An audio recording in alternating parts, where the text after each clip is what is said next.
It's Tuesday. Pissed. A fiery Tuesday. Feel it in my bones. I could feel it in my plums. How you doing tonight? All right, it's 6:55 on the East Coast. We have a good show. We have a great guest. We have a lot to talk about. Boy, oh boy. Talk about a time of revelation. Talk about an apocalyptic time.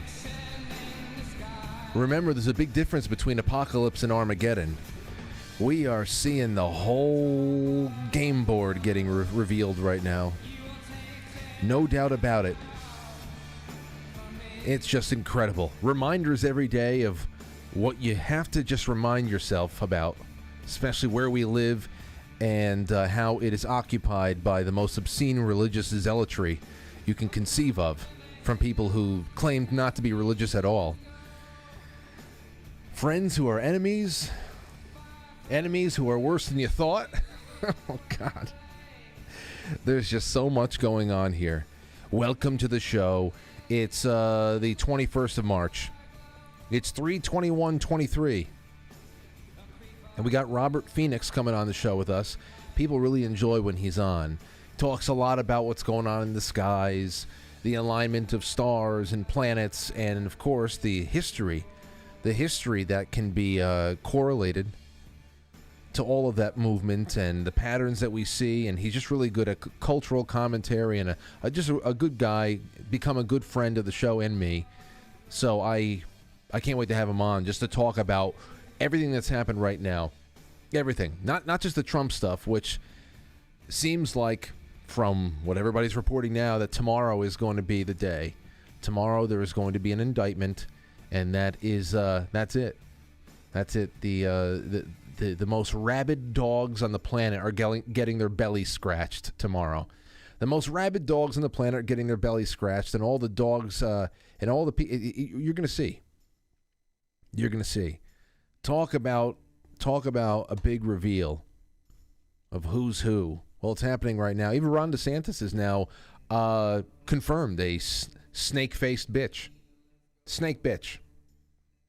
And I'm being dispassionate here too. Not even from like a Trump fanboy or anything like that. Obviously, the way that he has, this whole situation, how he has been.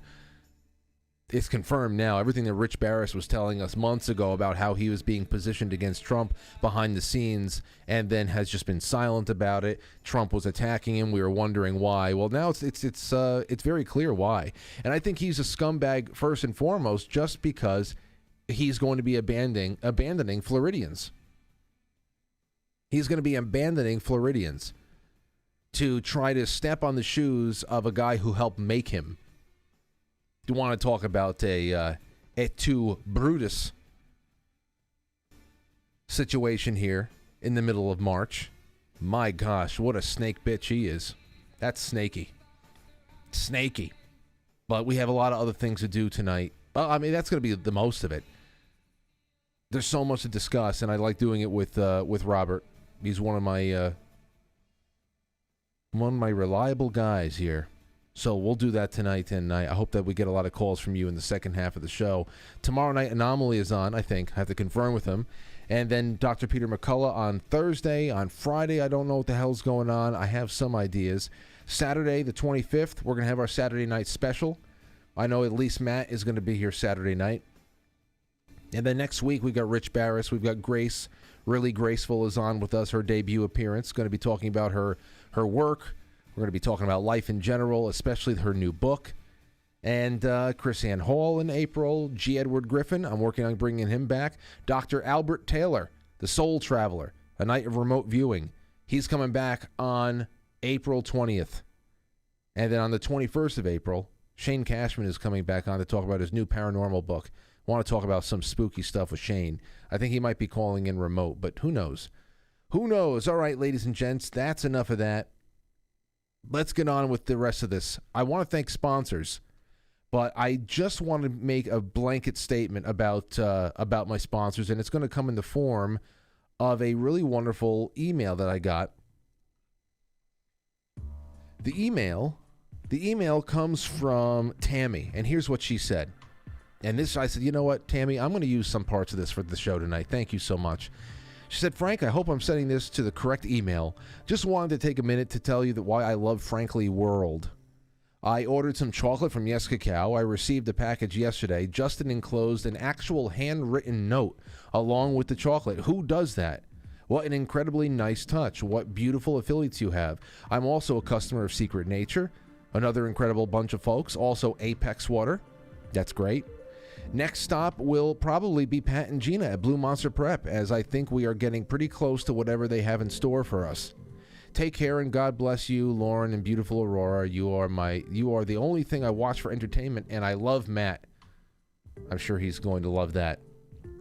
Sincerely, Tammy. See, now I love this because this is why I'm so enthusiastic about plugging my friends and affiliates, because I know they're all good people with good stuff to offer everyone, and they truly care, which for me, business is very personal. I have a hard time separating the two, so that's great. You can find all the links to all those great people and their services and their products and everything on the affiliates page on quitefrankly.tv. All of the promo codes are there and discount codes and everything. That's all there under the little profiles. So go and check them out. Thank you so much. All right, on to the grab bag. Let's just start sharpening our knives. First one up from the New York Post. Devastating asteroid hitting Earth more likely than previous thought. All I have to say is thank God. Next story. Page 6. A fan poops in an aisle near Hillary and Chelsea Clinton at a Broadway show. Well, when you gotta go, you gotta go. Some like it steaming hot. Page 6 hears that a serial pooper. If I was Bernie Sanders, he would go pooper. His cheeks would like when he says people with his I hate his face. It's one of those nights. Sorry. Page 6 hears that a serial pooper has been stalking the halls of the legendary Schubert Theater, and last time they struck, a turd appeared in the aisle next to Hillary Clinton. Well, that's appropriate. And Chelsea Clinton. That's something like some people thought that the turd was Chelsea, and then they realized, oh, this is a third piece of shit. 3. Connect 4. What's going to be the fourth? A source close to the show insists that it was a regrettable one-off incident. It has not happened again. It has not happened since. But another source tells us that the theater staff said that the shits almost hit the fan at other performances as well. Last week, when Hillary and Chelsea Clinton were in the audience, said a source, the lights came up for intermission and there were 2 human turds in the aisle just near the famous political duo. That means somebody knew that Hillary and Chelsea were there. They're in this, and they said, I need to shit on the floor next to them. So that was a decision that had to be consciously made. I need to shit there. Unless they went to the bathroom, they got a paper towel, they shit into their hand with the paper towel. And as they walked by, they just dropped it. And nobody would have noticed with the lights off. And that would actually be interesting. And I think that to actually plan all of that out, you would have had to been mentally preoccupied throughout at least a good portion of the first half of the show. Because you have to know, okay, that's Hillary. What am I going to do? What am I going to do? The show's going on. The whole time you're thinking about, can I throw something? Do I throw a spitball? Do I throw something? Oh, shit. Maybe I wish I can shit right next to her. But they're going to see me popping a squat. What can I do? I know what I'll do. I'm going to go to the bathroom. I'm going to shit into a paper towel, and when I come back, I'm going to drop it right next to her. That's at least 15 minutes of planning right there. Although I did it right now, but I'm just trying to speed the process up a little bit because you got all the adrenaline that you're working with, and then you just wait eagerly until intermission comes, and then all the house lights go up, and you want to hear everybody's reaction. So that was or it could have just been a homeless person. because I'm sure it's illegal to tell homeless people you cannot come into the theater and shit now in New York City. That's probably illegal to tell them you can't do that. The insider added the house crew dealt with it very appropriately and quickly, and Hillary and Chelsea remained in the theater for the second act. Oh, good for them. So they went to go see Some Like It Hot. I like the original film. I do. I think my mother was actually watching Some Like It Hot yesterday when I brought Aurora to go see her after dinner. I think she was watching Some Like It Hot. It's a classic film. We should put it on the network one night. By the way, last night I had such a great time watching Casino Royale with you all. Whoever was there, it was a great time. Gripping film. And now, next week, we will move on to Quantum of Solace. And you have to know what we'll do is next week before Quantum of Solace, we'll put up some kind of a video that breaks down everything that happens in Casino Royale so that you're caught up, and then we can keep going because they are all linked together. They're not one-offs. So, all right, here we go. Smoking gun. So you know it's from Florida. A man has been busted for slapping his wife in the face with a slice of pizza. Cops say, look at that. You can tell by that face he had just had enough. Look, he had just had enough. A Florida man, he's probably very grateful that he gets to spend the night in jail. A Florida man slapped his wife in the face with a slice of pizza during an argument in their residence. I don't mean to laugh. Of course not. Especially for those of you out there who have been slapped in the face with a pizza before. You probably think I'm not on your side. I'm willing to listen to your side of the story. According to cops who reported that the alleged crime scene was sauce-splattered, police were dispatched Friday afternoon to residents in Marion County in response to a 911 hang-up. Upon arriving at the home, officers encountered Ortelio Alfonso, 39 years old, who said he had a verbal altercation with his spouse, according to the probable cause affidavit. The victim, however, said that the dispute turned violent, telling officers that Alfonso grabbed a slice of pizza and slapped her in the left side of the face with it. The woman said, I'm sorry, I'm smiling. You could probably hear me smiling. The woman said the couple had been arguing about the disciplining of their son. A cop noted that the woman had pizza sauce all over her shirt and the remnants of pizza in her hair and in her ear area. What's the ear area? Is it the ear or is it not the ear? Additionally, the officer reported, I observed there to be pizza sauce on the walls. It might as well be blood.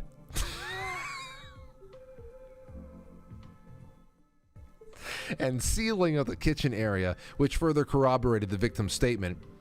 After being handcuffed and read his rights, Alfonso reportedly admitted striking the victim with a slice of pizza in the face, adding that he threw the pizza and did not physically strike the victim with his hands, just with the pizza. So, there you have it. What the hell's all this? Okay, pizza crime. Anyway. So, there you have more Florida news. Florida man news. All right. Dodge unveils the last super fast gasoline muscle car it has, so go out there and get the new 2023 Challenger before it gets neutered and turned into a bitch car. That's all I have to say about that. And then here is I'm speeding through this because I want to really spend some time on the opening articles about the Trump thing that's going on tomorrow. And then finally, I came across this on my YouTube shorts the other day. And I showed Matt this because it's about Mel Gibson. I'm sorry, I forgot. But those of you who know the show know there's only one Mel. And it's about Mel talking about the Resurrection movie that's coming out next year, which I thought it was going to be this year, and I was really excited, but now we have to wait until next year. And he's doing the Passion of the Christ sequel, and I had talked with Matt, and I talked with Timothy Gordon and others about this too, that I really hope he does something Twin Peaksy with this. I hope that he gets really David Lynch with this shit, and he goes the 3 days before the leading up to the resurrection. I hope that he brings the audience to hell. I hope that he goes on Jesus's journey with his, when Jesus goes all John Wick on everybody in hell. And I hope so. And then I saw this. And you got to listen to this. Hold on. I don't know when this was from. But it's the first time I heard him comment directly on that situation. Let me restart this. Here you go. You said, we're going to be bringing out the resurrection, right? Yep. Now, that was 2016. Is it coming soon? Yeah, sooner now, because what I had to, it is such a massive undertaking that you can't do it lightly and you can't do it quickly. You have to really consider what it is that you need to show in order to be poignant. It can't be linear. You have to have many things to juxtapose against one another, even from different time periods, in order to illustrate what something means in a more full way. It's going to be a real jigsaw puzzle to do, and I have 2 scripts. Right. And one of them is very structured and a very strong script, and the other is like an acid trip, because you're going into other realms and stuff. Okay. I mean, you're in hell. You're in, it's like, Yes. You're watching the angels fall. Oh, wow. It's like crazy. Yes. Yes. Oh. So I hope it's not delayed anymore. Please don't delay this another year, Mel. Please. That's going to be insane. Going to be insane. And there you have it. All right, ladies and gentlemen, we will be right back. I shared all of the live links for this show across all of the, quite frankly, official socials. So if you'd be so kind, not only like this broadcast on YouTube and Rumble, because that's where it counts the most, especially on Rumble. Everybody, please encourage everybody to keep liking until that we are almost even of live concurrent viewers with likes, because that'll help us be seen and suggested across Rumble, which is ripe for the picking right now. And I'd love to be introduced to some people who never knew that we existed before.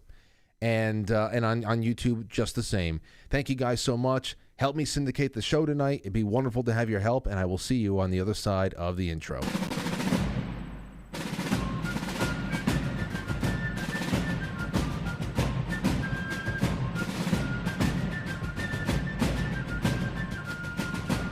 You let one ant stand up to us, then they all might stand up. Those puny little ants outnumber us 100 to 1. And if they ever figure that out, there goes our way of life. It's not about food. It's about keeping those ants in line. That's why we're going back. Does anybody else want to stay? Let's rock!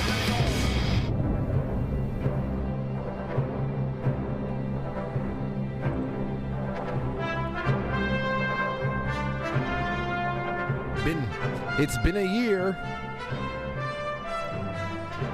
It's been a pretty great, interesting, fast-moving year so far. It's the second day of spring already. A quarter of the year, of the new year, is done. That's how fast these years go by now. We're in a time warp. We are in a time warp. One hell of an adventure. So here's what I want to jump into real quick, as you might have seen from one place or another, or if not, I'm the first one to tell you. It's been getting around now that Donald Trump is expected to be indicted tomorrow.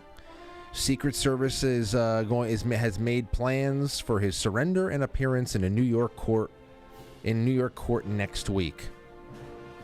So tomorrow's the indictment, and the appearance, I guess the arraignment is, that's going around through the Daily Mail, and I guess that means the arraignment is next week or whatever the hell's going on. That's what it is. I said as of yesterday, we didn't know if it was actually going to happen, if it was just a whole lot of fluff to get people all out of control, and then a nothing burger and to blame it on one person or another. Well, this all started in the media. It started in the media. There was no denials from the district attorney's office in New York. There was only construction of barriers and all that other stuff from the New York Police Department over the course of the last several days. That's not all at the order of Donald Trump and his camp. So it was coming from someplace, and people were reacting to it. That's just what it is. You have this one over here. This one over here, Stormy Daniels says she'll dance down the street if Trump goes to jail. Oh yeah, you'll be dancing until you're 80, you old hooah. This one took money for signing an NDA, then spent the last few years reneging on that voluntary agreement, and has already been ordered to pay Trump more than double the value of the NDA itself. But of course, the day that this story dies for good is the day that any and all interest in her and her snatch dies as well. So she's doing her thing, gobbling up whatever she can. And then we have this. I want to throw this out here. This is 8 minutes of, I think, pretty across-the-board analysis from Judge Napolitano about what's going on. It's 3 minutes, I'm sorry. It starts at minute 8. It goes for about 3 minutes, and I think this is pretty even keel of what's going on right now. So listen to this. Proceeds of a home equity loan that Michael Cohen took out on his own apartment in New York, wired the funds to a shell corporation that he set up in Delaware, a corporation that just exists just for the purpose of transferring funds. Transferred the funds from the Delaware corporation to her lawyer, Stormy Daniels' lawyer in California. He took his fee and gave the rest to Stormy Daniels. That was the agreement. Stormy Daniels signed that agreement, can't make this up, on the trunk of an automobile outside a warehouse in Calabasas, California, where she was directing the production of pornography in a studio inside the warehouse. She signed it under an assumed name, Peggy Peterson. Donald Trump's documents were signed in his behalf by Michael Cohen, also under an assumed name, James Dennison. Can't make this up. If Michael Cohen did this out of the goodness of his heart, as Bob Costello says Michael Cohen once told him he did, if he did this because he loved and wanted to help his billionaire boss, and so he took a home equity loan out on his own home to save the billionaire boss's marriage or to save the billionaire boss's campaign for president, why did Donald Trump reimburse him? How did Donald Trump reimburse him? That's the issue. Cohen was reimbursed $10,000 a month for 13 months. There's $130,000. He probably did it because he thought that there was going to be there's going to be at least somewhere down the line a presidential advisor role for him. He has said that much. That has come out along the course of all of his questioning and stuff along the way too. He had hoped that was going to be something that he'd be able to finagle for himself. I'm sure this is just a way of keeping the relationship strong so that he's at the top of Donald's considerations. By the Trump Organization, which listed it as legal fees. That's the hook on which the prosecutor hangs its hat. In the state of New York, it is a misdemeanor, a low-level crime, one for which the maximum penalty in jail does not exceed a year, one ordinarily redressed by a guilty plea and the payment of a fine and the correction of the books. But in New York, it is a misdemeanor to record a corporate expenditure erroneously or deceptively. It becomes a felony. Now we're talking serious stuff. If that misdemeanor was committed to hide a felony, what would the felony be? The use of corporate funds from the Trump Organization to pay a campaign debt, a campaign obligation, silencing Stormy Daniels. Why was it a campaign obligation? This all happened the last 2 weeks of October 2016 when Trump was running against Hillary Clinton. This all happened 2 weeks after the Access Hollywood tapes came out. This all happened when Donald Trump we all thought, turned out it wasn't true, but we all thought he was on the ropes and Mrs. Clinton was going to clobber him. The last thing in the world the campaign wanted was for Stormy Daniels to hold a press conference saying, I was a porn star, I had sex with Donald Trump, he didn't pay me money, but he promised to get me on his show. He never got me on his show. She never said that publicly because she accepted the $130,000. So the issue comes down to, sounds a little tawdry, but this is what a jury's going to have to decide.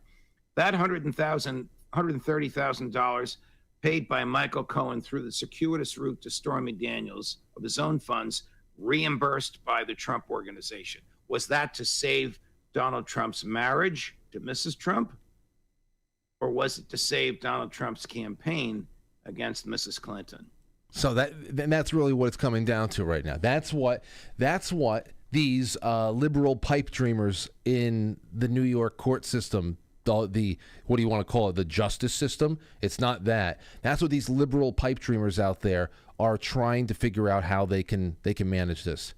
Can they come together and decide what Trump was thinking when he made arrangements to make sure that this alleged decade-old fling, 10 years prior to 2016, didn't cause any embarrassment for his family? They're trying to make sure, they're trying to figure out intent.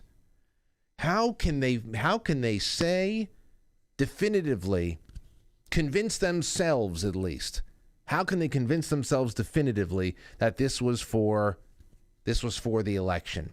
Well, they'd have to first convince themselves that if people knew that 10 years prior to 2016, he fooled around with a porn star, a thrice married billionaire real estate developing celebrity playboy from New York, had fooled around with a porn star, that would have ruined him in the last days leading up to the 2016 election. That's the first thing that they have to convince themselves of. It's bullshit. Not ever, under any circumstances, was this going to affect his vote count. In no way, shape, or form. It was not going to sway anybody from giving up on him. No doubt about it. No doubt about it. Unless you find some kind of a diary where he's saying that this is for his election, then come on now. People sign NDAs like this all the time. All the time. It certainly, and so it was not going to affect the election whatsoever.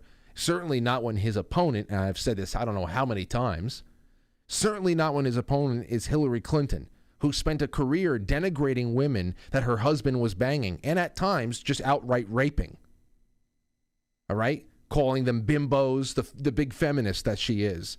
So, and not to really bring her up again, but it frames our predicament well. Not just Trump's predicament, our predicament, because that's what it's really all about. This should be a reflective moment. We're staring into the looking glass here. Remember that the FBI lowlives at the FBI, people like Peter Strzok, what they did for Hillary Clinton earlier in the very same year, 2016. So they're going after trying to put pieces together about this payment and what it could have been about, $130,000 and this and that. How can we make a misdemeanor a felony and really ruin this guy? It's indictment day. These are real low-life motherfuckers, especially the people who are eating this up and think it's great. Low-life motherfuckers. They got nothing going on. Nothing going on to be proud of, that's for sure.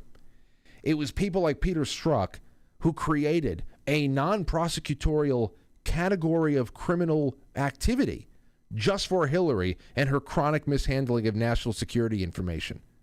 That's what they did for her just months before all of this stuff was going on. All this stuff came to light. That's what they were doing. That's what the FBI was doing. That's what the feds were doing. If Hillary Clinton's intent, since we're talking about intent now, if her intent was to endanger national security in order to knowingly enrich herself, to knowingly endanger national security for the purpose of enriching herself and her colleagues, then she is a traitor. No doubt about it. And plenty of other things. But if it wasn't her intent, then she's still guilty of gross negligence for chronic mishandling of national security information. She's still to this day, guilty of gross negligence, which is a crime that carries a lot of jail time, especially for the level that she was doing it at for years. Okay? But instead, the FBI, specifically Peter Strzok, filed it under extremely careless, as if Hillary Clinton had spilled some milk on the carpet. And now the same species of fools in New York, they're not the same people, but they're the same species. They will now endeavor to prove that Donald Trump's intent, all right, they're going to try to prove intent. Get inside of his brain and prove intent in order to upgrade a misdemeanor to a felony. So, you don't need to even like Donald Trump to see this as another example of the kind of religious zealotry that has infested everything and is aimed at us. And then despite it all, On top of it all, I should say. Top of it all, we finally have an official public reveal of the reptile face that is behind the Ron DeSantis mask. Ron DeSantis, he's on, finally takes the glove off to launch a fiery attack on Donald Trump and tells his fans to stay tuned on a 2024 bid on the week that he's going to get indicted. Imagine that timing. Florida Governor Ron DeSantis, who looks like he's constipated when he smiles, looks like he has a big poopy in his diaper, needs somebody to change his diaper. Now I can't stand the sight of him. Has finally taken the gloves off and launched a blistering attack on his former mentor, President Donald Trump, in an exclusive, wide-ranging interview with me to air on Piers Morgan. This is written by Piers Morgan. Uncensored, on Thursday night, DeSantis said, "Stay tuned about his widely expected announcement that he's running for president." That in itself is such a low move, such a scummy move. Floridians they voted for you, and you're taking off a year and a half into it, 2 years into it. It's the last time you can run, and just to step on the shoes. What are you going to stop in the next 4 years? What are you going to stop in the next 4 years? Why are you going to waste your time in the federal? Listen. Donald Trump's got nothing else going on. He'd be playing golf right now. Let him go over there and have some fist fights in Washington D.C. Even if he gets back in for 4 years, what the hell is that going to do for us? I really don't believe that it's going to make that much of a difference. You can do some things, no doubt about it. You can really take the gloves off and cause a war. That would be wonderful. A war inside of the bureaucracy. That's what I mean. He's not going to go and do what's going on now. But this is just ridiculous. You're working for a state that has a good thing going for it, and obviously you've been recruited to do something else. It's so scummy. Speaking from the governor's mansion in Tallahassee, he declared, "I have what it takes to be president, and I can beat Biden." Yeah? Can you beat President Trump in a primary? No. Not at all. Not at all. No, you can't. No, you can't. If he closes the gap within even 20 points or 15 points, I would be surprised.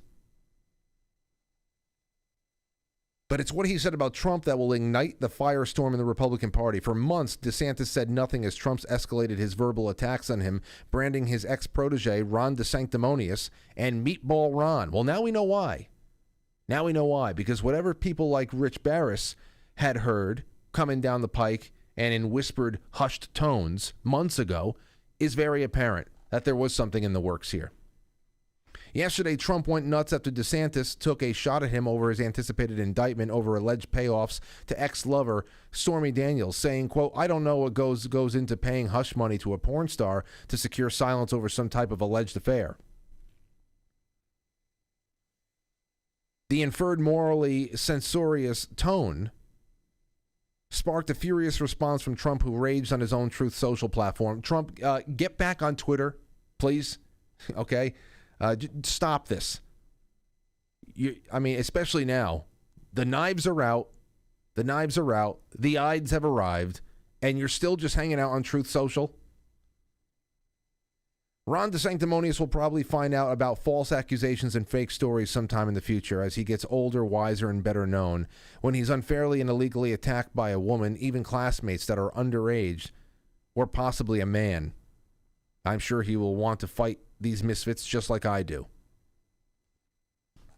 So this is what we're dealing with now, and what we're dealing with, what we're just going to be observing. And I think that is so scummy. No doubt about it. Scum in New York, scum in Florida. Not the Floridians, of course, but man, oh man. All right, with that being said, I would love to welcome back our friend Robert Phoenix to discuss the stars, what the stars offer up as an explanation to the tumult below. RobertPhoenix.com. How are you, Robert? Frank, I'm great. It's always a pleasure to be here with you. Hey, before we get really started, my friend, I think that your microphone is pulling from the webcam because... Yeah, you would notice that, wouldn't you? Yes. There we go. How's that? No different. We are in the AT USB mode. Is it? Let's see. Hold on. There we go. Oh, there you go. Gorgeous. Testing 1, 2, 3, 4. Oh yeah. Yes. Now this is a real Testing 1, 2, 3, 4. real broadcast now. And let me do the same system. All right, we good? Yeah, you hear me? Yep, loud and clear. You sound gorgeous. All right, so, I see you have this. It is we have Skull and Bones Day. That's going to be tomorrow, huh? That's tomorrow. That's right. Okay, where do you want to start? Because we can go literally anywhere right now. Let's just start with Trump and the indictment week. Yeah. It kind of took people by surprise, but didn't in a lot of ways, because we've come to know that Trump is a serial disruptor, right? That's what he is. And he's got his sun Uranus conjunction in Gemini. And one of the things that I've been tracking with Trump in terms of the chart is position of Mars, which has just been a few degrees off of his natal sun. And that's like reanimating Trump in a lot of ways, right? Like Mars is active energy. It's been in Gemini.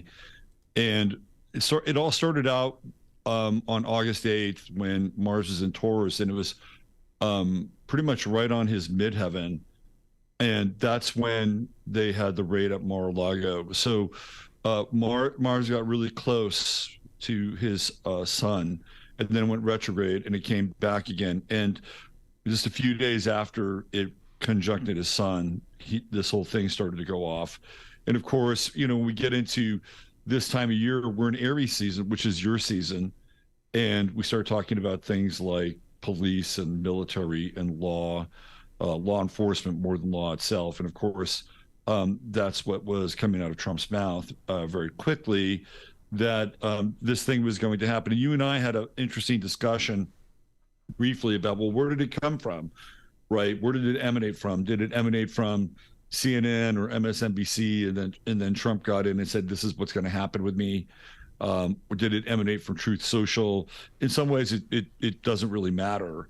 But he really pounced on this opportunity to get in front of the camera again. And I watched his address that I think it went live about 3 hours ago, where he had his 10 points for taking back America, which the more that you listen to it, or more that I listen to it, the more that it really confirms that we're headed towards this balkanization process, which all took place in 2020. When we had the summer of Floyd, and we had this really big shift in the nodes, and the true node went into Gemini, and everything just got fractured. And Trump reaffirms that. And the interesting thing that he mentioned in his address was that he called the United States a great democracy. And if you're keeping score at home, right, you're like, okay, we're a democracy now. I thought we were a republic, or a representative republic, but Trump throws down with democracy. And then he said something really interesting, which was that when he becomes elected president, he's got all these points, right? He's got all these points that are happening in his world, is that he's going to start to relocate a lot of the federal agencies outside of Washington, D.C. And he apparently they did this with the Bureau of Land Management, and they brought a lot of BLM, government BLM people to Colorado. And a lot of people have thought about, where is going to be the continuity of government headquarters. Some people have speculated that it would be Denver. Yeah. And, of course, you have the Denver airport, NORAD, and all that stuff. I've seen other maps, like these kind of post, I wouldn't call them apocalyptic, but it almost always, all these maps almost always show the Madrid fault line and the Mississippi River almost like a small sea in the middle of the country. And when that happens, a lot of people who have had these visions of America, Gordon Scallion being one of them, saw Omaha as being the new capital of the United States. But it was interesting. It was like Trump was telling people that he's literally going to dismantle Washington, D.C. And this really gets into the balkanization stuff. And what's also interesting astrologically at this time of year, we just come through the last degree of Pisces, the 29th degree, and that was yesterday. And early today, we come into the vernal equinox. And the last degree of Pisces, I call it the crucifixion degree, because it's the last degree of the zodiac. And, we associate Christ with the age of Pisces. And then when we go into zero Aries, where we currently are, we have the resurrection, because it's the beginning of the astrological new year. And so what was interesting about Trump and his comments on, I guess it was Sunday or Monday when he started to talk about this, or this started to come out, is that he was using the language of being persecuted, and he was using the language of being crucified. And so he's lining his language up to match that 29-degree Piscean sun. And so Trump, whether he's conscious or not, is articulating and identifying with being crucified.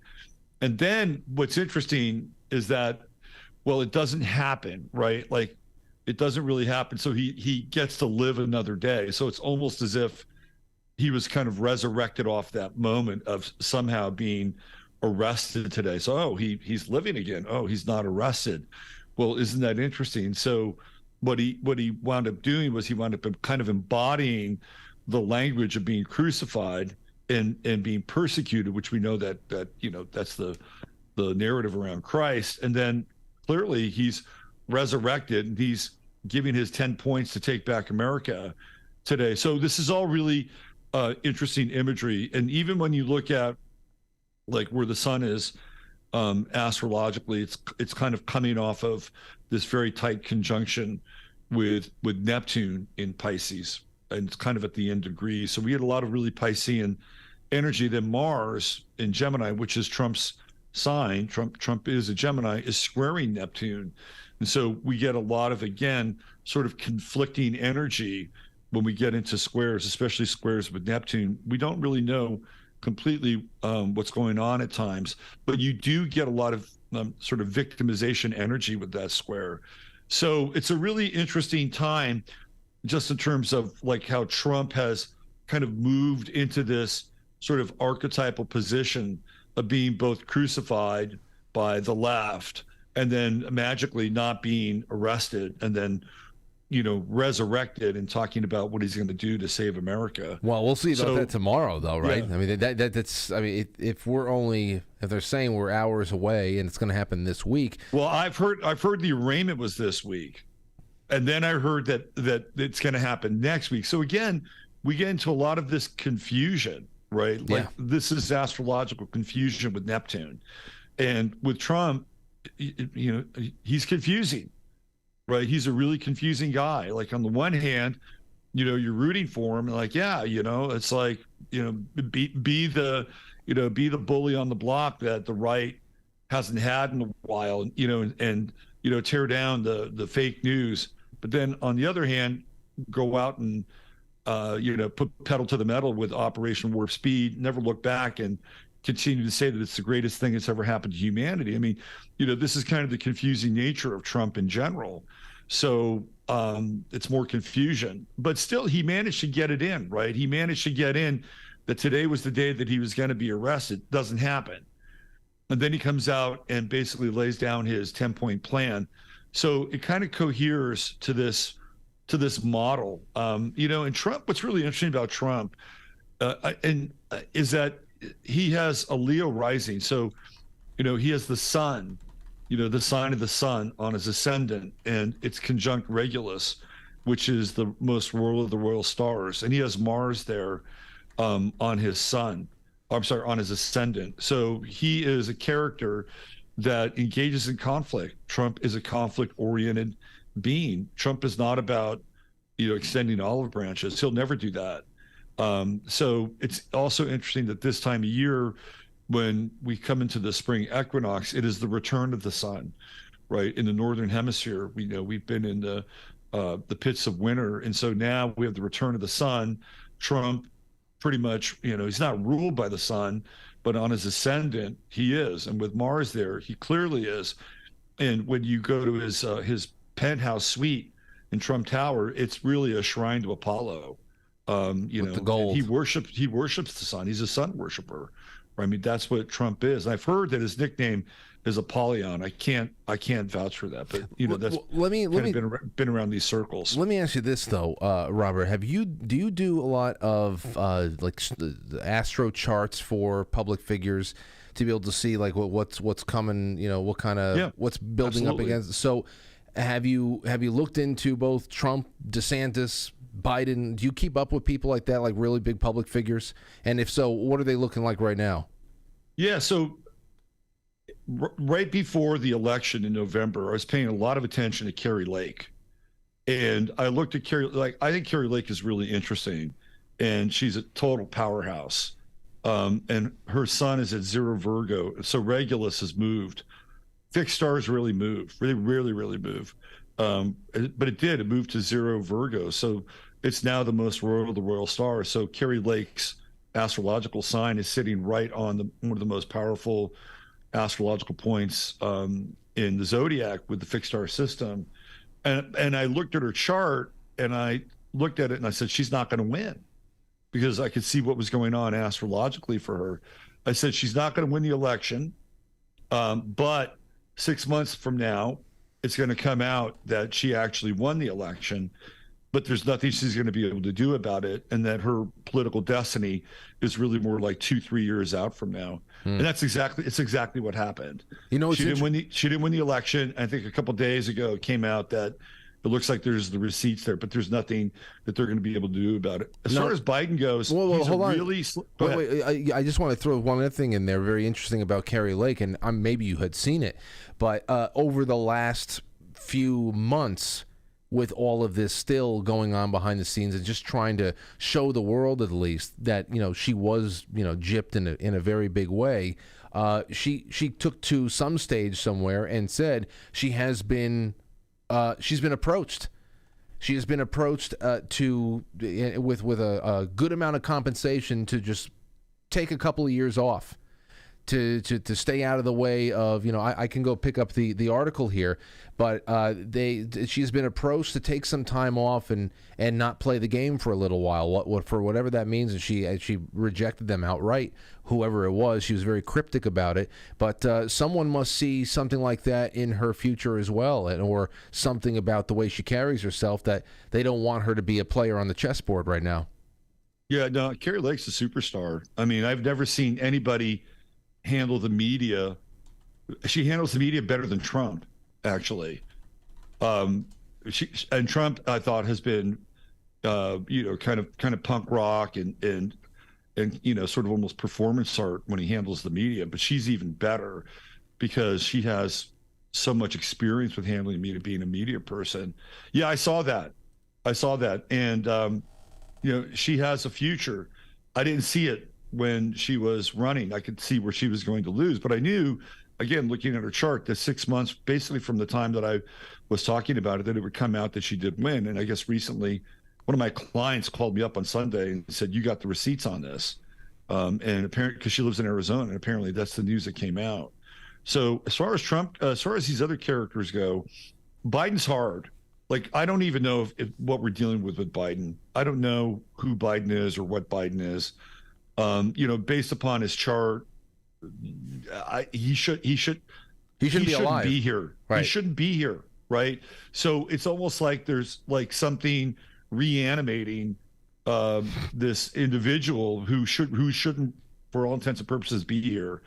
Trump is difficult. When I was really following Trump, I mean, I've looked at Trump's charts so many times, and when he was running in 2020.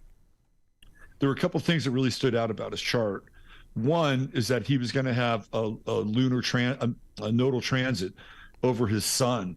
And usually when that happens, it's like you are at your peak, right? And I'm looking at this thing and I'm going, God, it should be a slam dunk for him with this election, with this nodal transit. But then he was going through this Saturn opposition, which happens every 30 years. The first one happens when you're 14. You basically turn away from your parents. You turn away from your cultural roots, and you decide you're going to, form your own opinions and listen to your own music, have your own hairstyle. Then it happens again at 44. You sort of hit this glass ceiling, and it's like, I got to do something different with my life. I've got to change what I've been doing, and so that's a really important transit. Tom Brady had it at 44, and he missed it, right? Like when he was 44, he was supposed to retire. Like he had that deal in place with Giselle at 44, and he stepped away. And what did he do? He reinserted himself back in the game, and he was horrible, right? He had the worst season. He had the worst year of his life.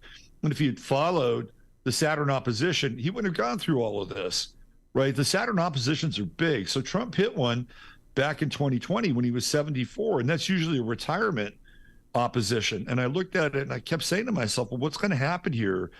It's like, if he's going to be president, he's going to have to be a different kind of president. Like he can't run the same show or the same program. So, he had this marker like, yeah, man, you could win this thing, but then he's got this opposition going on. And, after thinking about it, for a fair amount of time, I don't think he should have run for president for the second term. I think he should have tapped out, and it would have been a much better deal in a lot of ways for the rest of us. And he would have been in that Saturn opposition, but he couldn't do that. And honestly, I don't know if you felt this way, Frank. I'll ask you this question because you follow this stuff a lot. When he was having these rallies as part of the run up to the election, it really felt to me like a lot of that felt like a farewell tour. Did you ever get that sense during those rallies? There was, I don't know if farewell tour ever came to mind. Though I didn't know if he wasn't, it was going to be one of two things. In fact, a lot of the times throughout 2020 leading up to that November, the way I summed up my whole view on what was going to be coming up in that election was, will Donald Trump be able to overcome the fraud? That is most certainly coming. And especially by May of that year when they started up with the whole, well, how can we let people go and vote in person if we have this coronavirus going around? We need to do something with the mail. I said, oh boy, is he going to be able to overcome this? So in that respect, I was like, okay, well, it's either he wins and we get four more years, or he loses, and I mean, he's going to be in his mid-70s, and will he even choose to run again? So, I guess in retrospect, perhaps there was a little bit of a farewell kind of a thing going on, because it was either going to be his last go-around, or it's going to put him into a place where he's going to have to go and pick up the mantle one more time at what would be a decently advanced age for most people. But there was so much energetic disruption in 2020. It was very hard to build the same kind of kinetic kind of like movement and feel that we had in 2016, where everything was unstoppable. It was just an unstoppable just tidal wave of energy in 2016, and we were all so just psychically attacked for that entire 11 months or however long it was. It was just an 11-month psychic and kinetic attack. If you talk about all of the fake civil rights wars that were going on in the streets, it was incredible. So I don't know what I felt, but I went into November of that year with very jaded energy. If it weren't for the birth of my daughter, I would have felt really dead in November. After November, I have to say I don't get depressed that easily. I went into a depression.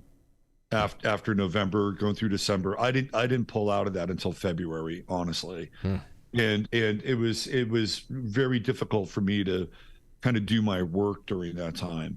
I really had to rally the troops, and I remember on election night I was doing kind of a live with my group, and we were watching Steve Bannon in the war room, and everything was looking really good there for a minute. And then I did a live tarot reading, which I don't normally do, but I used to be a big tarot reader. And the card at the foundation of the reading was the Hanged Man. And I thought to myself, this is not going to go well, right? This thing is going to linger. It's not going to go well. It's going to linger for a long time. Eventually we'll get I think one of the hidden cards was like the Ace of Wands or something like that. And it would ultimately work out. But I saw that reading, and I'm like, man, this is not good. And I went to bed that night, and I felt really uneasy. And I woke up the next day, and it was just like, okay, the fix is in here. So, but at times it felt like kind of a farewell tour, and it was weird. It was like the whole YMCA stuff. I don't know. It just felt like at times he was like kind of doing victory laps, you know what I mean, for the last 4 years. It was weird. Trump is a hard guy to figure now. If I were to say one more thing, Robert, I would say that if all things were on the up and up, it should have been a farewell tour for Trump. It should have just been. It was a cakewalk. 2020 Absolutely. was a cakewalk especially when you go up against a corpse like Joe Biden. It was there's nothing for him to really even sweat over if all things are equal, and it wasn't. So perhaps, I mean, how much more can you do if what was waiting for us on every level, in such a grassroots kind of a way? What we saw, with the burst pipes and the secret ballot boxes coming out, and it was just incredible. What do you guys? I know you were about to say something else, but have you done any look into Ron DeSantis, especially now that he is a pretty snaky figure in an open way now? It's been a while since I looked at DeSantis's chart. He's a Virgo, and so he's going to be really, really different than, like, we haven't had a Virgo president since Lyndon Johnson. He was the last Virgo president, and that didn't go real well. I mean, I don't, DeSantis has, all these political figures have ties to our friends in the Middle East, but DeSantis has really deep ties. Like, there's was a CENTCOM base. Israel's a CENTCOM base in Tampa, right? And he signed all these anti-BDS laws and stuff like that. So I just don't trust DeSantis, period. He's a Virgo. I'd have to go back and look at his chart. I haven't looked at it for a while. I'll tell you, I'm actually surprised that Kamala Harris is not president yet, to be honest with you. Yeah. I looked at her chart, and she's got a Saturn transit right on her midheaven. And usually when Saturn hits the 10th house, it's like a major and significant time for a person. So she's just gone through her second Saturn return. And I think it's just about to go onto her midheaven and hit her 10th house. And I really thought that by the end of March, that Kamala Harris would be president, and it's looking like that's not going to happen. So I think that's probably a good thing in some ways, because maybe there's things going on behind the scenes that are, sort of tossing this stuff up in the air. Yeah. And we just went into Saturn in Pisces, which is a really big transit. Like the next 3 years, people are going to get really serious about religion and faith. That's going to be a big deal over the next 3 years, because a lot of people have been hollowed out, and they're going to be looking for much deeper spiritual and religious answers. There's no atheists in foxholes. No, but they're also going to come after religion in a really big way. I think I just saw something where the Knesset was trying to pass this bill where if you talk about Jesus, you're going to be in prison for 2 years. Like, I just saw this before we went on the show today, and that's a real Saturn in Pisces moment, right? It's sort of like the Sanhedrin are back in action now. So this is a really big time with Saturn in Pisces, and the whole faith issue is going to be huge for people. And then, we have Pluto going into Aquarius here in a few days. We get a really brief glimpse, in the new world. We're already hearing talk about the new world. We've been inundated with World Economic Forum, which is Aquarius nightmare hell scenes, right? And everything is just completely centralized and theoretically green. And then you have Jordan Peterson, who's now all of a sudden, going to have his own think tank, and they're going to get together. They're going to create a different kind of solution. You have Trump talking about his freedom city. So you can hear, the talk about like the new world and new civilizations and utopia and different types of order, different types of new world orders. It's in the atmosphere now. So we're going to get a brief glimpse, over the course of the next, I think about almost 2 months. And then Pluto retrogrades one more time into Capricorn. And we have one more conjunction with Pluto return for the United States later in the year, starting in September. And that's sort of like the last stand of Pluto. It's the last time, we re-encounter where Pluto was when, they began to sign the document. And then after that, we're headed towards the brave new world. And Pluto finally moves into Aquarius in 2024 and never looks back. But we're going to get a glimpse here over the next couple of weeks, and it should be very interesting and full of high strange. I will agree with you on something there too, especially about there being a lot of religious and spiritual revival. It's been happening to me for a couple of years now, more and more, and it's mostly because of what we're coming face to face with. I know it's the same for a lot of people that I have been that kind of fire inside of me has been rekindled, because I believe that we are staring a very dark evil in the face, and that's not something that has just gone wrong in a physical sense. I think that there's something very spiritual that's driving everybody, and I just want to be on the other side of that. I want to be on whatever that thing is opposed to. I want to be with, and I'll tell you where it really comes to fruition. And I said this just last night, Robert. We were watching this. I don't know. It was some town hall or something like that in Florida, and it was like a parade of trans people, mostly children, going up one after another to talk about how they need to block some bill that is going to stop children from mutilating themselves for the rest of their lives before at least a certain age. And I'm watching this, how every one person coming up more extreme than the person before them. Obviously, they're all suffering greatly. Hair all rainbow colored, matted out, ripped up shirts. Everything is pierced. Some of them are injecting themselves with hormones right there as a protest to whoever they're going to state their case for.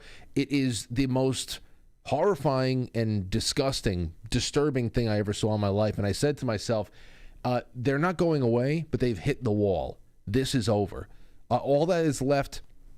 There is no way that you can make a peaceful, you cannot peacefully persuade anybody that these people are coming from a good place anymore, and that they aren't totally destroyed by people, reptilians, who are higher up the hierarchy, higher up the ladder, who know how they're destroying people below them, and they're just sending these zombified hordes out into the world to do their fighting for them. So I really do believe that they have hit the wall. Their influence in a peaceful sense is over. All that is left, of course, is violence. But I think that they have peaked as far as this identity politics stuff goes. They peaked as far as how far their peaceful persuasion of this cult can go. It's just going to be warfare from here on in. Yeah, I mean, Saul Alinsky talks about in the Rules for Radicals how when they have an action, he called them actions, that you can't pursue an action for too long. If you pursue an action for too long, you lose the energy out of the action. And so, they can only pursue this thing for a period of time before everything kind of inverts on itself. And there is a kind of widespread, kind of mass resistance to it, which is really building up. But I mean, I really feel like the whole trans movement is just a bridge to the whole transhuman thing. I mean, that's where it's all going, right? This is just the tenderizer for the whole transhuman movement. And that's a whole other, hill that we're going to have to, climb, in the future here, especially with Pluto and Aquarius. It's, it's just what we're seeing in that stage. That's just a warm-up act for what's coming. Let me bring you to two other things. I mean, there's a lot of places that we can go, but there's the two main ones right now. The banks. We have seen banks collapse in the last week and a half. There are those out there who know a lot more than I do that say that it's just going to happen bigger and bigger ways and faster, and that the Federal Reserve has no tools left anymore. They have none left anymore. They can throw as many trillions as they want. It's not going to stop the fire. It's only going to feed the fire. So we have the banks, And looming on the horizon, of course, is the digital currency that they have been promising us that we're going to be transitioning into soon. I don't know what that means as far as everybody's savings and the haircut they're going to make everybody suffer through. But aside from the banking and the economy, there is this war in Europe. They're desperate to depict Putin as a man who is running out of time and running out of options. They're lying about the Ukrainian chances of victory. They're lying about the Nord Stream explosions, which is I think was one of our first calls together, Robert, back last September. But between the war in Europe and the banking collapses, what is your work indicating? Well, from what I understand, apparently Zelensky and DC have had a bit of a falling out. So they're apparently they're not on the best terms for whatever reason. This is just something I've sort of picked up in the wind. I'll tell you what I'm most concerned about is I'm most concerned about the war against the cartels. That's what I'm really concerned about. I think the Ukrainian stuff will probably wind up being settled by China. That's what I think. I think China will come in and they'll wave some magic dust to do something, and it'll elevate China's profile, and it'll be another kind of neuter job for the United States of America. But the cartel thing I think is big for a number of reasons. Number one, I started talking about this maybe about a month and a half, 2 months ago, and if they're going to get rid of cash, you have to get rid of the illicit economy that goes along with cash. And that's the drug trade, mostly. Sex trade, drug trade, but the drug trade is huge. And who do we know that is at the front lines of the drug trade? It's the cartels. So they don't really care about Americans overdosing from fentanyl.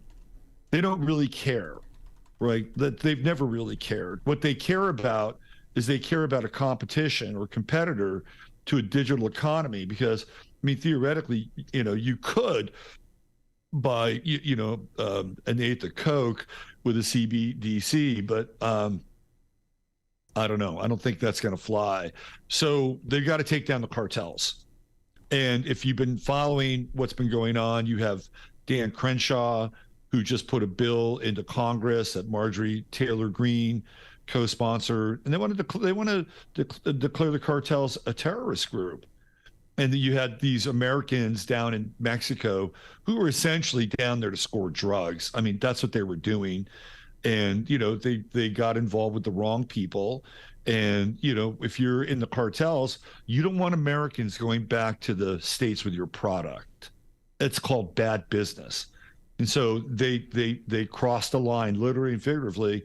So now all of a sudden it's an issue, right? It's an issue now because some Americans, who were basically wanting to get in on the action in their own way. This is my hunch. They got off. They got taken out. So now all of a sudden there's a hue and cry about what's going on with the cartels. Oh, they found a pipe bomb, right? So all this stuff now is starting to add up. And we have these two eclipses coming. One is happening in October on the 14th, and it literally comes down from the north, cuts right through the center of the country, comes right through where I'm living as I'm speaking to you, and goes right down into Mexico. The next eclipse is the big one. And that is the eclipse that happens on April 5th in 2024. And it comes right up from Mexico, comes right through Texas, cuts right, kind of dogs the New Madrid fault line and goes into Canada. And that is the second of the two great American eclipses. The first was in 2017 when Trump was president. Those are in Aries, and we're moving into a heavy Aries period. Sun is in Aries today, and Aries is war. And we're going to have some really big issues with these cartels, really big issues. And the reason why they're going to be big is because the United States and the bankers do not want to deal with their cash economy. It has nothing to do with protecting Americans and the fentanyl crisis. They're competitors. That's the area that I'm really concerned about, Frank. Well, as we've said many times on this show, you're not dealing drugs in the world on any significant level unless you are either kicking up or working with us. I mean, that's so there's something else going on there, no doubt. If you really wanted to defeat the cartels, then you would end the drug war here at home and find more responsible and logical ways of helping people with addictions and everything else, and of course close the border. But not only that, Robert, we've got from the decades that our southern border has been wide open, there is probably several small armies hidden in our native populations here. And when I've seen the videos. And when I say several, your wig. No doubt. When I say several small armies, I mean individual armies that have different commanders, that have different ideologies. Some of them might be radical Islamic. Some of them might be the Mexican cartels, MS-13 type deals, and it could just go on and on. I mean, we have been totally undefended for generations. I say at any given moment, anybody out there for any reason could signal some kind of a Tet offensive, and it just would become regional bloodbaths. Oh, absolutely. I saw this one video of, and at first it didn't make sense to me because it was like a drone shot, and it was just miles and miles and miles of, armored vehicles with 50 cals and everything's camoed up, and dudes just dudes for miles, on the side of this convoy of heavy duty military. And I thought it was the Mexican army. No, it was the Sinaloa cartel. And I'm like, you got to be kidding me. I'm like, I've never seen anything like that, right? These guys, by the way, the dude that's in charge of the Sinaloa cartel came from the Mexican army, right? He's from the Mexican. So these guys are military trained. From what I understand, they've actually been in the United States Army. They've gotten training in the U.S. Army, so they're well aware of our tactics, right? So this is a really, really, really big deal. Big deal. Most people who don't know, and I mean, not that I'm all up. I've seen it with my own eyes, but I've looked into it enough. I've asked questions of people who do know. Most people, when you mention cartels around them, they're thinking of El Guapo from Three Amigos. They're thinking about El Guapo from Three Amigos, a ragtag, dusty group of people in the desert that are just drinking tequila all day and having a good time and stealing chickens from local farmers. But they don't realize how these cartels are mechanized armies. It's absolutely incredible. They are mechanized, fully mechanized. Absolutely. The other thing, too, is that this is a problem for the U.S. So let's say, Dan Crenshaw, Marjorie Taylor Greene, all these people, even Thomas Massey, I think, is in on it. So they're all gung-ho, right? The one thing that has kind of kept the cartels sort of at bay is the ongoing feud between Sinaloa and Jalisco, right? So when Katie Hopkins, whatever her name is, the Katie Hobbs from Arizona, she made a deal with the Jalisco cartel. That's who she made a deal with. And the Jalisco cartel is kind of more of an old school cartel. They don't kill women and children, whereas Sinaloa they're not like that at all. They're grindcore, right? And so what we can really run the risk of here is that, Sinaloa and Jalisco, they don't get along. They're having a turf war, but now they're being threatened by the U.S. What are Sinaloa and Jalisco going to do? They're going to join forces, right? And then you get the Zetas coming up from central Mexico, and there are others. There are smaller cartels, but those are the three main ones. So instead of having these two cartels that are kind of duking it out a little bit and kind of managing their chaos and then dealing with the drug problem on our end, what's going to happen? They're going to join forces. And then you're going to have a super cartel having it. And by the way, the Mexican military has even said, no way, you can't do that, right? So keep in mind that now we'll throw the Chinese in. The Chinese are on the other side of the border, right? They're there, and I'm sure they're more than willing to lend a helping hand, right? So, this is I think the real threat. Like the Ukrainian stuff, that's been played out a little bit. I feel like China's going to come in, sprinkle some fairy dust, and kind of settle it and cool it down.